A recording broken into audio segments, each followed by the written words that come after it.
बालकांड का पहला अध्याय। श्री राम का अद्भुत जीवन। महर्षि वाल्मीकि, जो बहुत ही ज्ञानी और दयालु ऋषि थे, उन्होंने एक दिन देवर्षि नारद से एक सवाल पूछा। नारद ऐसे महापुरुष थे जिन्हें भूत, वर्तमान और भविष्य तीनों का ज्ञान था।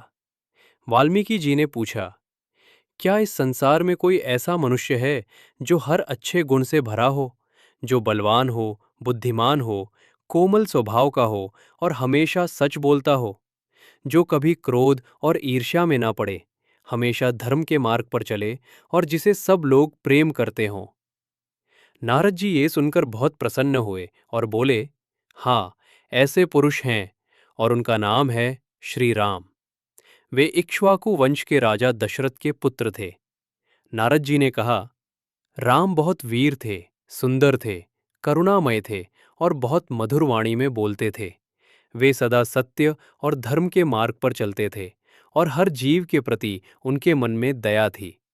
उनका साहस और उनका चरित्र देवताओं से भी बढ़कर था, इसलिए हर कोई उन्हें प्रेम करता था। राजा दशरथ चाहते थे कि राम को अयोध्या का राजा बनाया जाए, लेकिन उन्होंने रानी कैकई को पहले दिए गए 2 वचनों के कारण राम को 14 वर्षों के लिए वनवास भेजना पड़ा।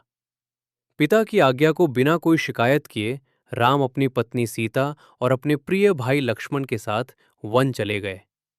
चित्रकूट के वन में वे तीनों ऐसे रहते थे मानो धरती पर देवता निवास कर रहे हों। सरल, शांत और पवित्र जीवन। वन में रहते हुए राम ने विराध, खर, त्रिशिरा और दूषण जैसे कई राक्षसों का वध किया और ऋषियों की रक्षा की। लेकिन शूर्पणखा की कुटिल चालों के कारण रावण ने सीता माता का अपहरण कर लिया। राम बहुत दुखी हुए, लेकिन उन्होंने हार नहीं मानी। सीता को वापस लाने के लिए राम ने सुग्रीव, हनुमान और वानर सेना की सहायता से कई कठिनाइयों का सामना किया और समुद्र पार कर लंका पहुंचे।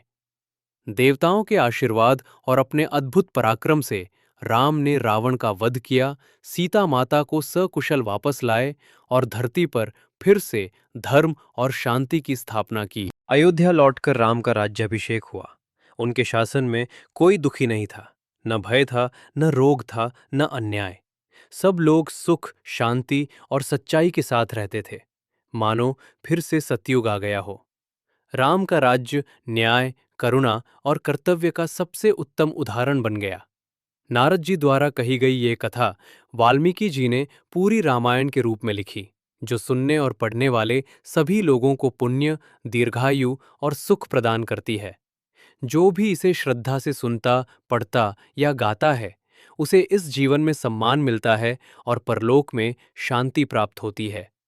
इसी के साथ महर्षि वाल्मीकि द्वारा रचित पवित्र रामायण के बालकांड का पहला अध्याय यहीं समाप्त होता है, जिसमें श्री राम के महान जीवन और अद्भुत कार्यों का वर्णन किया गया है।